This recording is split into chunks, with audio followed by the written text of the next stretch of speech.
Good afternoon, ladies and gentlemen. Welcome to the gender-based TPT. Gender-based. Name is Kanya Mahoko. I will be your project director for today and until Friday. Today, the main purpose of this campaign is to try and drive consciousness and spread the word as much as possible to all TPT employees, so that we are really conscious with regards to gender-based violence. It is currently one of the biggest crime offences that we have registered in the past year. Minister of Police rather, has indicated that over the past 6 months, incidences of gender-based violence have increased drastically. This could be due to also the lockdown that we were having. So I think it's befitting that we have this webinar so that we all try and do our part in trying to alleviate or trying to decrease and eventually defeat this epidemic. Today session will be from 12 until 1. 12 until 12, and we'll be taking questions. The webinar is going to last 3 days, as I said. It's starting today. We'll go on from Thursday until Friday. We have 3 different speakers for the various days. Today's speaker is Ufetime Tabete, which I will introduce as soon as I'm done with today's introduction. Ladies and gentlemen, please let us not forget that we are still regulated by COVID-19 from the Department of Labor and TPT guidelines. So wherever you are, kindly please adhere to social distancing. Wear your mask if there's 2 people or more in each room, and sanitize as much as possible. We have heard Minister of Health re-emphasizing that our cases are slowly, going up. We're currently on 2,500 a day, so we need to really do our best to try and manage these new cases. Gender-based violence, I'm sure we all have heard about it. We just tend to, put it at the back of our minds or be ignorant about it. My personal view of gender-based violence is gender-based violence is a very serious epidemic in South Africa. We need all the men. When I say all the men, I mean all the men, especially we are now at TPT. We need all TPT employees to take a stand against gender-based violence. It is an epidemic. Our women are being killed, are being raped, are being emotionally, physically violated on a daily basis. We need to take a stand as TPT men to say enough is enough. A friend or a colleague, a brother, a father that is abusive or is a perpetrator of violence ceases to be that when they continue that behavior. We need to really, as men, lead from the front in trying to assist our women and children in South Africa. With that being said, let me introduce Ufetime Tabete. Ufetime is coming from Metropolitan Health. Metropolitan Health is our employee assistance program, Transnet employee assistance program service provider. She will take us through a presentation which she has prepared. Briefly, she will tell us about what gender-based violence is, the root causes, and the impact that it has on all the perpetrators, on the victims in South Africa. I don't really like using the word victims. I usually call them survivors, because it takes a lot to survive and be able to speak out. Ideally, we want every victim or every survivor to be able to speak out and tell their story, so that it empowers each and every other person, and by that we would have defeated this epidemic. With no further ado, Ufetime, welcome once again, and over to you. What will happen, ladies and gentlemen, sorry about that, Ufetime, we will then take questions at the end of the session. We will use the chatterbox It's written chat on your top left-hand side corner of your screen. You can use that to forward any questions that you might have. She will be willingly answering all the questions that we might have. And let's all participate and make this as productive as possible. Remember, this is a webinar to create a conversation around GBV. The conversation needs to continue even past this 3-day sessions. So let's really try and by all means to get as much information as possible so that we assist whoever needs assistance. Over to you, Ms. Lindy. Thank you very much.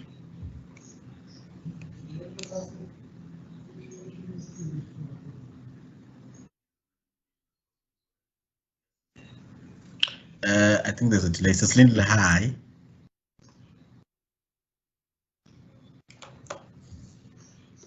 Colleagues, it's just a few technical glitches. Ms. Lindy will be with us in a few seconds. Thank you.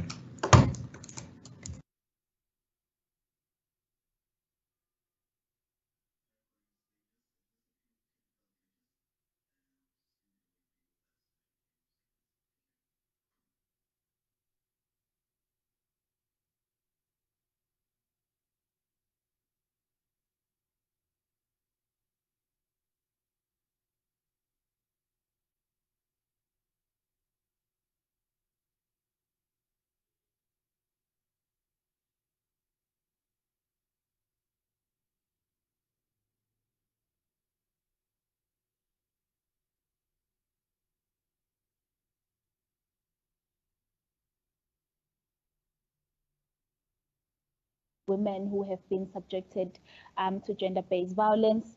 I think now this is the time where we really, are kind of forced to have these kind of conversations and participation. And I do like the fact that, Kanya, you did mention that we in our little corners, yes, you guys as an organization and as TPT, as a business unit, you have decided that let's start this conversation. And I hope that it just doesn't stop here. It just doesn't stop today. I hope this conversation is going to create other conversations or evoke other conversations and thoughts to those who are perpetrators of gender-based violence. And also when we go back to our families, to our communities, these are conversations that we're going to start. I think that, with COVID-19 and having, gone through, the restrictions and lockdown restrictions and what was expected of us and still expected of us as a nation, is that, we have been in a way awakened to our reality, and that is the fact that there were certain conversations that we were not willing and not ready to engage in prior to COVID-19, and the restrictions that came with the outbreak forced us to dig deep and be present enough with the issues that we're dealing with as a nation and as families and as societies, and then start having because I think it became evident during the lockdown period that people really are abused, and maybe we have been using work as an escape to deal with the things that we have to deal with every day, and that is gender-based violence, amongst the other things that we've been going through. So I am indeed going to be providing or going through the presentation. I'm not really going to focus on each and every slide. I will take the comments and your questions at the end of this presentation. But let's have a conversation. This is not for me to present, but it's for all of us to engage. So I'm just going to start off by just defining what gender-based is, or what gender-based violence is. So basically, gender-based violence is just an umbrella term for any harmful act that is perpetrated against a person's will. That is basically the differences between males and females, the roles that comes with that, the responsibilities, the expectations attached to it. And therefore, most people, I would say, because of how we've been socialized, we then see certain acts and see certain behavior as a normal way to behave or react to certain situations. I would say that in most cases, and I've seen that even in the private practice, that people would say, I did this, or a man would say, I did this because she did that, or I did this because, or I reacted in that manner, she forced me to react in that manner. Your behavior, even if we were to take away the fact that, you are responsible for your own behavior and how you act, however, we should not allow each other, we should not enable this behavior that is dysfunctional in a manner that it becomes a norm, that when someone is angry, they punch, they kick, they abuse, they inflict pain, they do this and this, or they suppress you in a certain manner, or they deny you certain things. So we need to start normalizing talking about violence. We need to start normalizing talking about, because these are our truths. This is how we are living in this day and age. You even scared to walk, alone as a female. Where are our brothers to protect, and where are human beings, so to say, to protect? Ask yourself, what is your role in your relationship? If there are imbalances there, how can you fix that? How can you both fix that? If in your family, because it's not only men who you intimately involved with who are abusers, our families also abusers, our friends are emotional abusers, or like physically or emotionally or economically abusers. How can you as an individual, vow to say, I am going to be a better person, how I've looked at things and how I'm going to look at things, my perception starting from this day going forward is going to change. What are you vowing to? How can we fix this discord that we are seeing? So I've described what gender-based violence is. So I want to also touch on what are the root causes for gender-based violence. Yeah, you can. So one of the things that are root causes of gender-based violence is power imbalances, and I have touched on the expectation of the society, of the patriarchal society that we live in, that defines the roles between men and women, that then give life to power imbalances, the disregard for human rights. As a partner in a relationship, it is a right as a female to voice, and in both ways, as a female and a male, to voice how you feel with certain life events that happen within your relationship. It is both of your not responsibility, but it is within your birthright to voice your expectations, to voice your concerns. That shouldn't be seen as, it shouldn't be seen as a way that, or as a trigger of your reaction. Also, the gender inequalities. So the responsibilities that come with the fact that you're a woman, or you are a girl, or you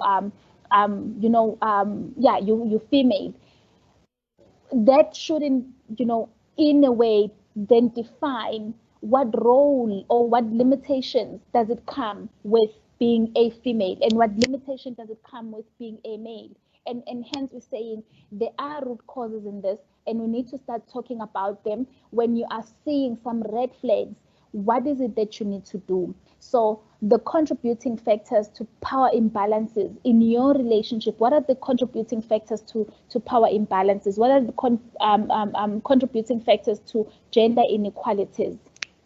Okay, and as you go through this cycle of abuse, how is it building up? How is the tension been building up? What types of incidents of abuse now that you've seen happening in your relationship? What types of reconciliation that you would like to see within your relationship? And when we are able to talk about these problems in a calm manner, then we're able to find solutions. But the cycle that people go through in relationships and in these abusive relationships, so there would be triggers that build the tension.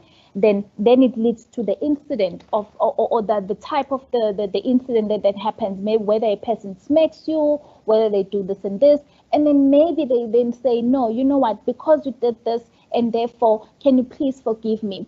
And it is mostly because what then happens is that person is disarming you.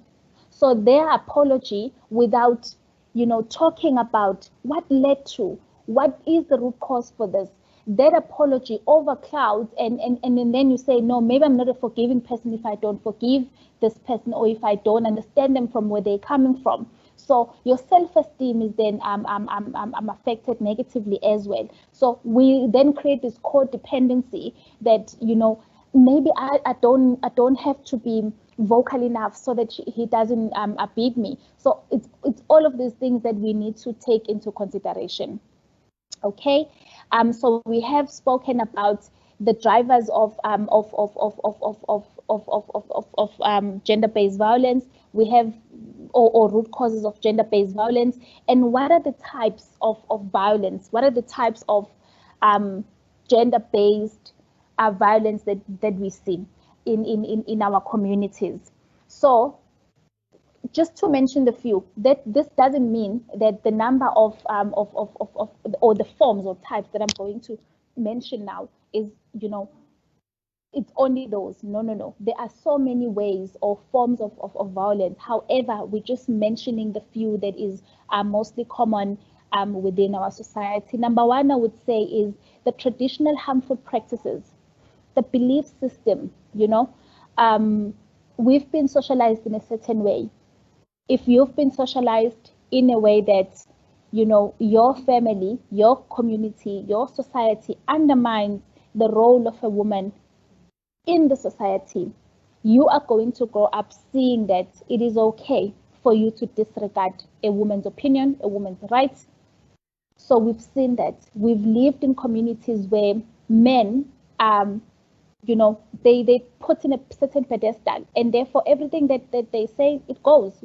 So if you've been shaped in that manner, if you've been socialized in that manner, it is so difficult to then unlearn all of those things. So we need to create conversation that allow us to unlearn certain practices, whether traditional or religiously so, that enable us to continue behaving the way that we do, to continue putting or damaging, or continue, don't want to say damaging, but continue conforming to, this type of way, because we have seen that it's not working for us.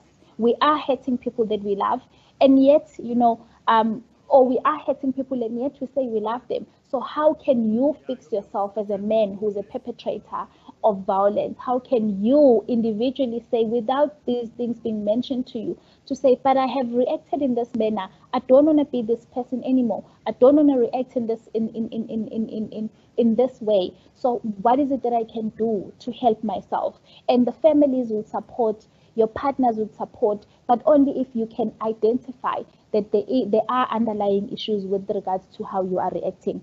So I've mentioned traditional practices, harmful traditional practices. There is also the physical abuse, where people hit, they punch, they damage personal property, or refuse to give you the role, or refuse to medical care just because they've beaten you. So they wouldn't want to take you to hospital because you are, whether they would be held there, and they, you'd end up making or opening a case or whatever. So that is physical abuse. Also, there is also an emotional abuse as well, or there are emotional abusers. Do we know? Because I think in most cases we focus more on the physical and the sexual abuse. We don't really pay much attention to the emotional abuse. So the emotional abuse, how does it happen? When does it happen?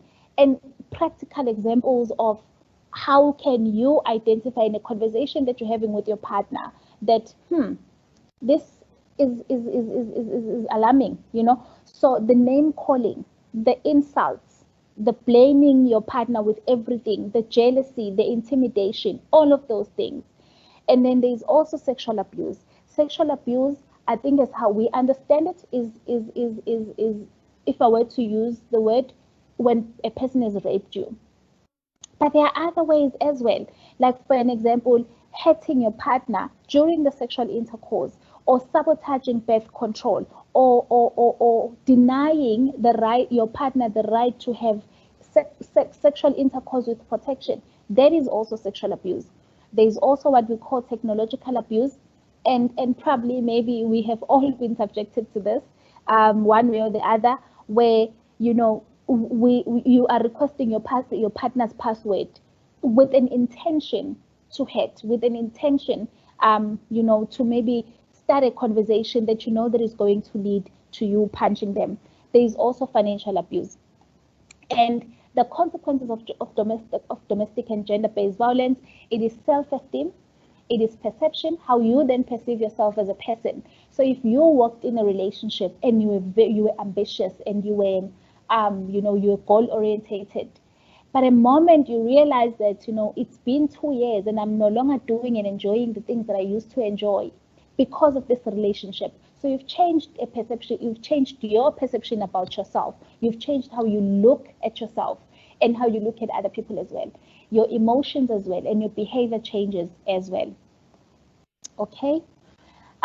So we also need to also touch on the impact of gender-based violence, and I think we have in a way touched on them lightly in the conversation, but just to highlight the few. One of the things is that sorry about that.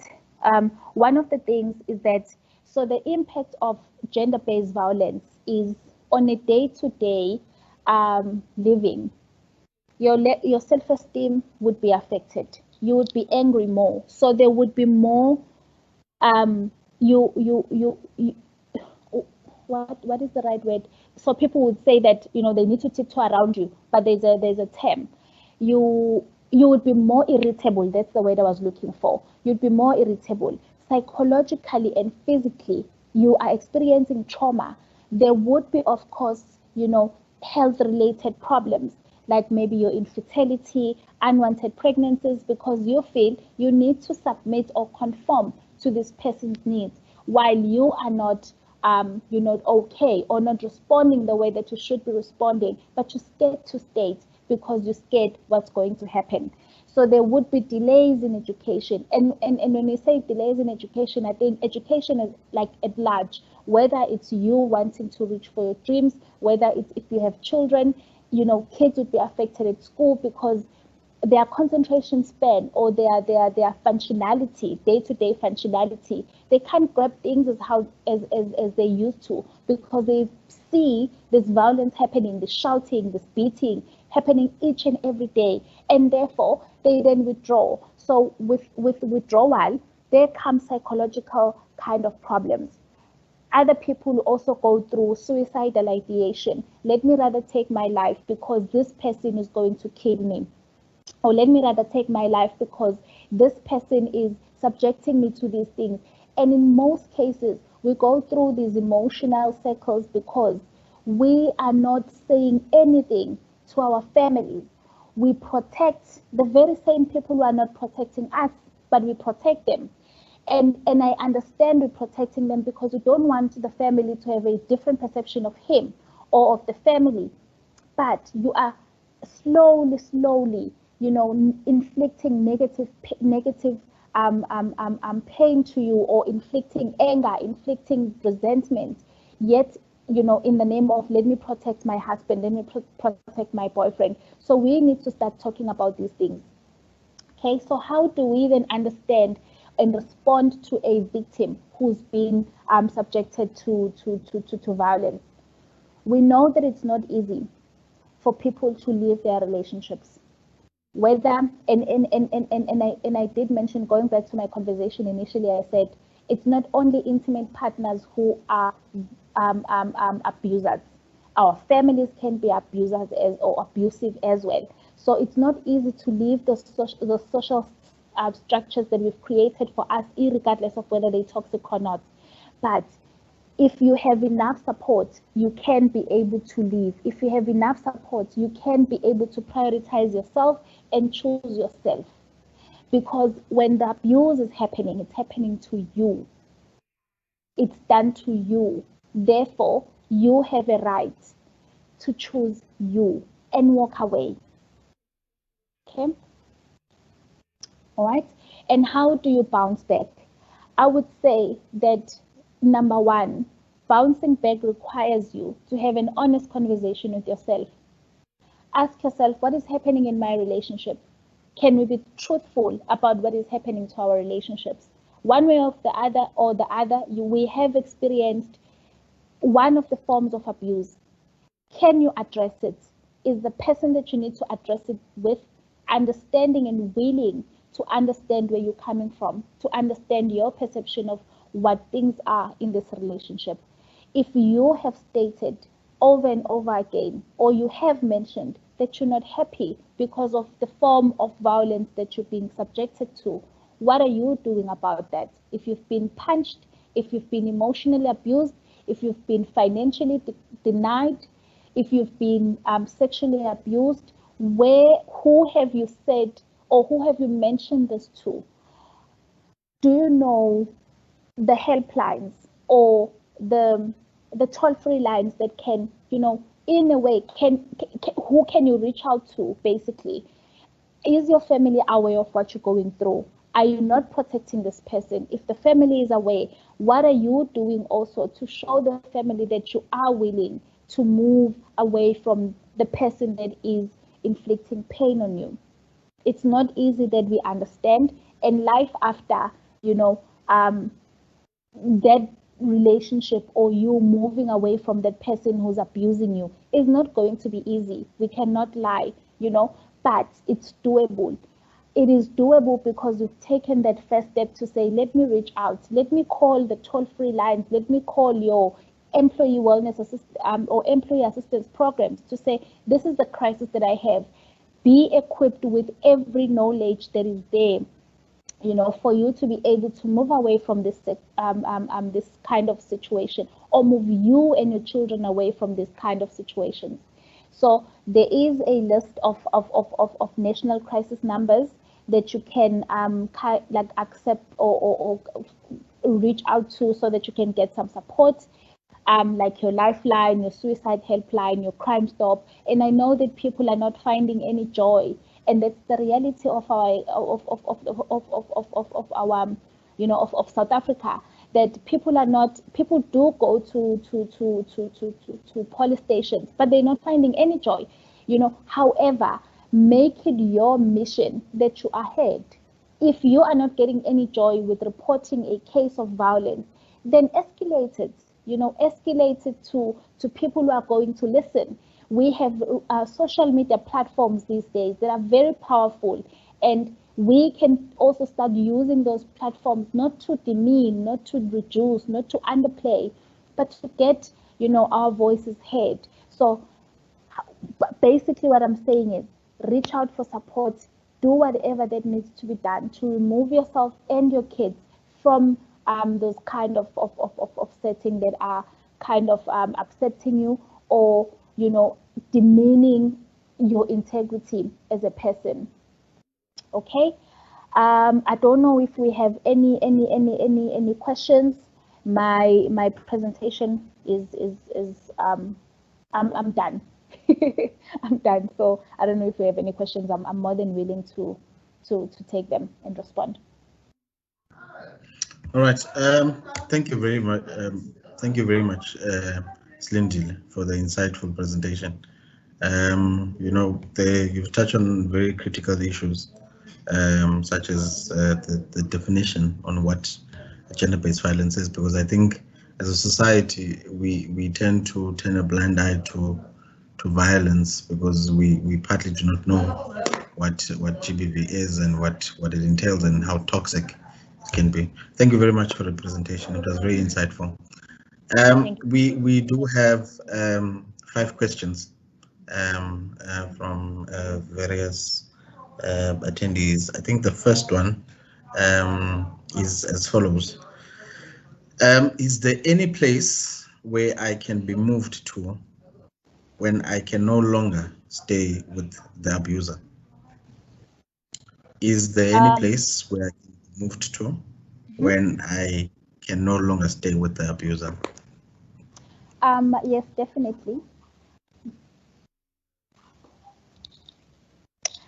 Definitely. There is, There is a place that you can. Oh, Kanya, sorry. Please ask all the questions and then I would respond. Okay, all right. Okay, cool. The second question would then be, what is, we have asked to say, where can I be moved to? And the second question is, what is the victim empowerment program, or what is the victim empowerment program, and how can it help me? Okay, can I just? I'm hoping everyone is taking down these questions, because I think they're very critical questions. And I can't wait to Luslindile response to them, because they're very critical in trying to address what we're talking about. Slindile, you were saying? It's fine. Continue. Okay, all right. The third question from our chatterbox is, what happens to my abuser if he or she is an employee of Transnet? I think that one we can also, try and assist. Number 4, second last question. I want to report my case of GBV, but my family does not support me. Are there any social services who can intervene? Yes. And our very last question is, my husband has recently lost his job due to retrenchment. He has since started abusing alcohol and being abusive. Is there any help he can get? Okay. Yeah, those are 5 questions. Thank you very much, colleagues, for the questions. It's very insightful questions. We'll then hand over to Slindile to try and answer the questions, and can we please listen attentively? Thank you. Over to you, Slindile. All right. Thank you so much. So starting with the first question, stating that, or asking that, any place to be moved to if you finding yourself in an abusive relationship. Definitely, there are many organizations, NGOs that are or can be accommodative when you need help. For an example, I know that there is a Kyle Temba that you can go to, literally go to as and when, or just after the abuse had just happened, or an episode had just happened, and you can be able to be accommodated with your children.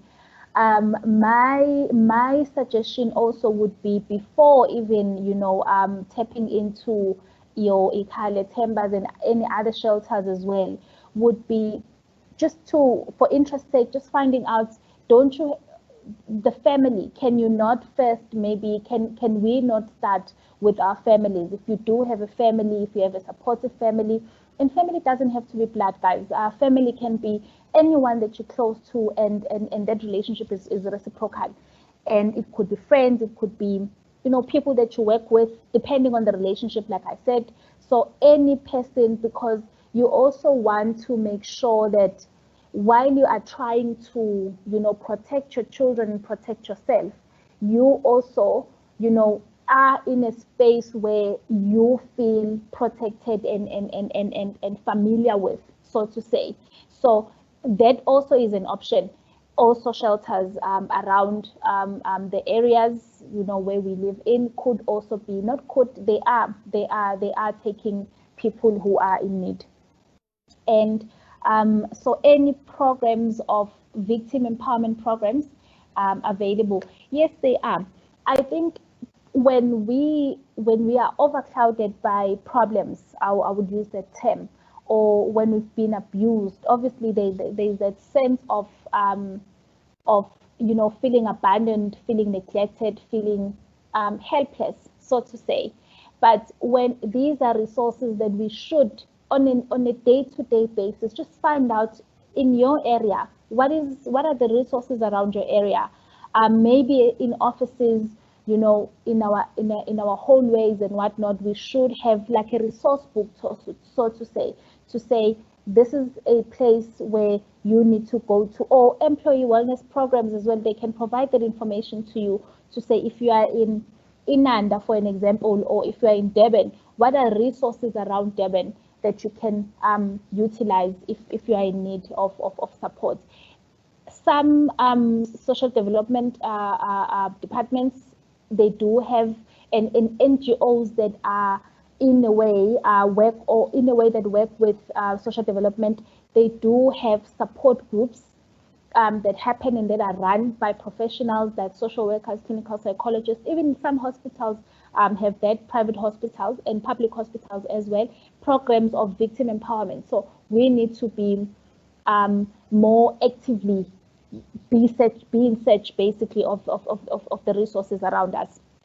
Okay, and then on the question number 3, what happens if an employee of Transnet is an abuser or is a perpetrator? I would say that number one, we need to be, number one, get a restraining order, so that there are boundaries there and law kind of restrictions.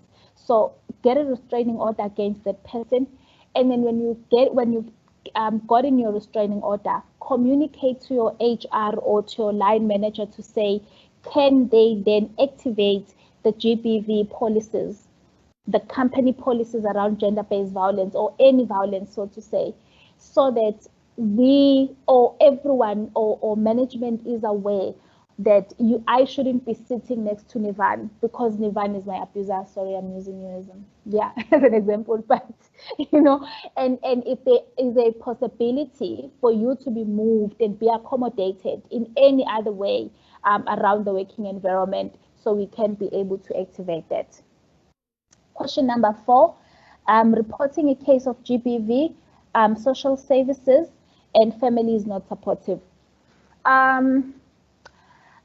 If an abuser is an intimate partner, my take in that is, you introduced this person to your family as a partner, and how we then deal with the issues that arise during the relationship, you have the first say to what happens with this relationship.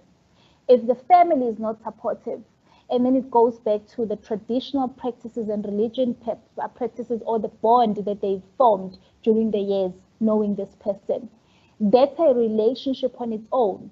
However, the most important relationship is between you and them, because you are the one who's in a relationship with this person.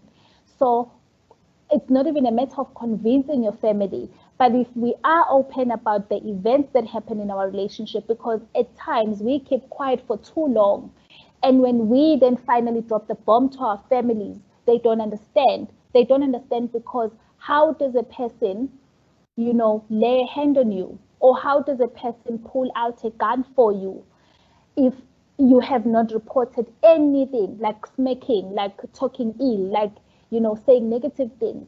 So we also need to be very realistic about what happens in our relationship.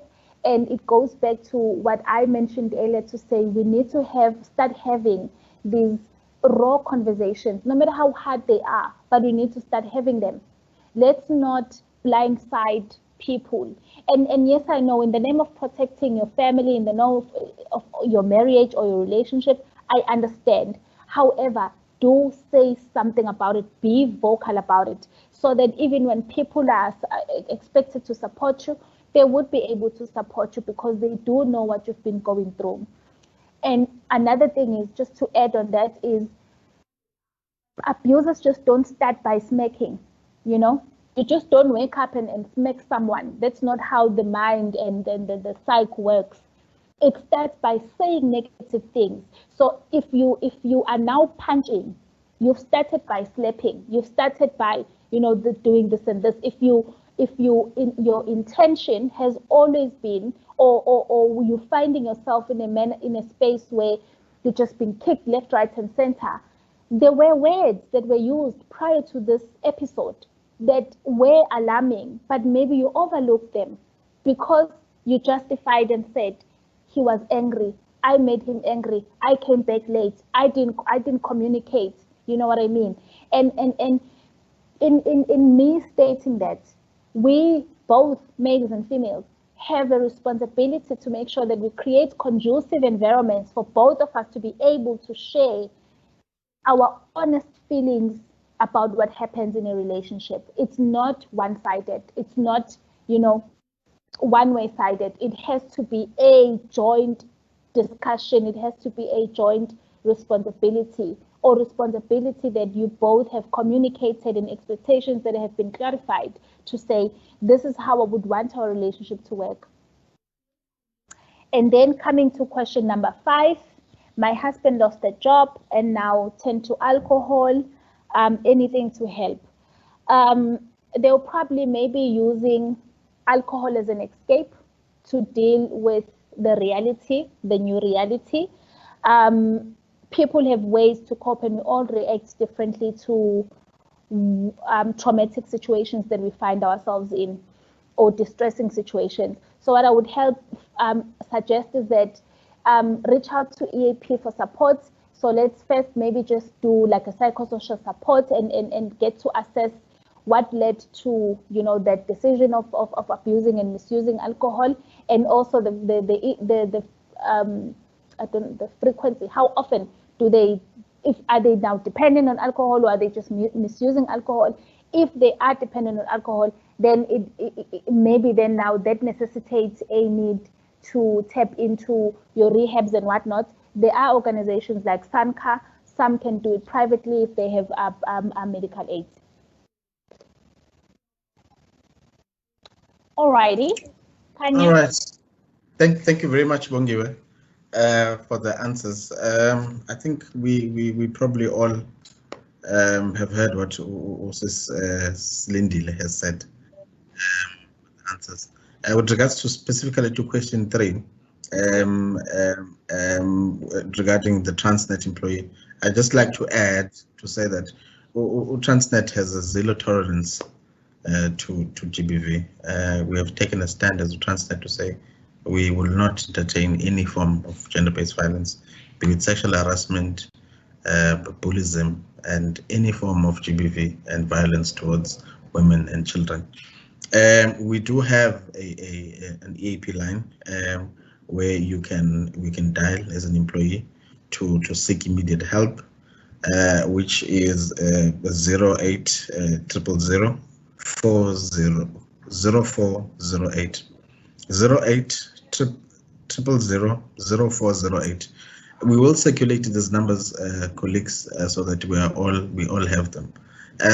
If this number is unavailable to you for any reason, each and every terminal has got an EAP manager that is based there. The first point of contact will be to reach out to your EAP manager, try and get as much assistance as possible, so that we can quickly handle your case. As I said, TPT, Transnet as a whole, in fact, has got a zero tolerance to GBV. We do have policies in place that deal specifically with gender-based violence, and we do have employees that have been taken to task with regards to gender-based violence, and it's a very serious offense, and we take it very serious, and it's one of those things that we need to eventually clamp down on, as a society, including Transnet as a whole. All right. With regards to employees that have got, I think this is one just came up to my mind now, Slindile, that are in the same company. We're both working for Transnet, and we having our own domestic issues. There's GBV involved. What then do I do? My quick answer to that question would be, try and seek help from the EAP manager, on-site EAP manager, as quickly as possible. Get the restraining order. As Uslindile has said, that violence and abuse does not start by punching. It starts emotionally most of the time, and psychological, and people manipulate you, and we often think that it's part of being a man, and it's part of ufuzile. It's one of the excuses that we give most of the time to say, no, my father was like this, so it's a family thing, which we should really condemn in the strongest terms to say. GBV is a serious issue in South Africa. It's a pandemic, and we really need to clamp down on it. I think you'd agree with me, Uslindile, to say that this was a fruitful engagement. We just need to keep the conversation going so that eventually we get to a place where every woman is equipped with how to get help, and we know and we can see the early signs of gender-based violence.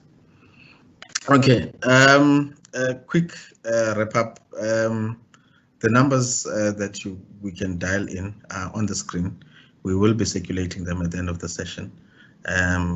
Colleagues, kindly utilize them. We do not know what you're facing. All we can do is try and assist you where possible. Speak up and let us help you. It's very sad to find women and children being killed by their partners, fathers, brothers, uncles. We need to take a stand and help. Let us help you. Help yourself. By allowing us to help you. Thank you very much, colleagues. This brings to us the end of the session. We will have another session tomorrow at 12. We're starting. Kindly invite anyone that you know to join us for an insightful conversation. We will have another speaker tomorrow that will be assisting us. Thank you very much, Slindile, on behalf of TPT. Let me say thank you very much for joining us today and giving us such insightful information. We'll probably call you again in the future to come and help us. Thank you very much. Colleagues, if there are no more questions, I'm looking at my chatter box and it's empty. We understand that today is our first day. The conversation will go on, and hopefully tomorrow we'll have a better turnout and engage more. Thank you very much. I think this brings us to the end of our session. Stay safe, colleagues, and remember, I think one thing we can take out from the session is that we should be counted, stand up and be counted against GBV. Thank you very much. See you tomorrow. Have a lovely evening.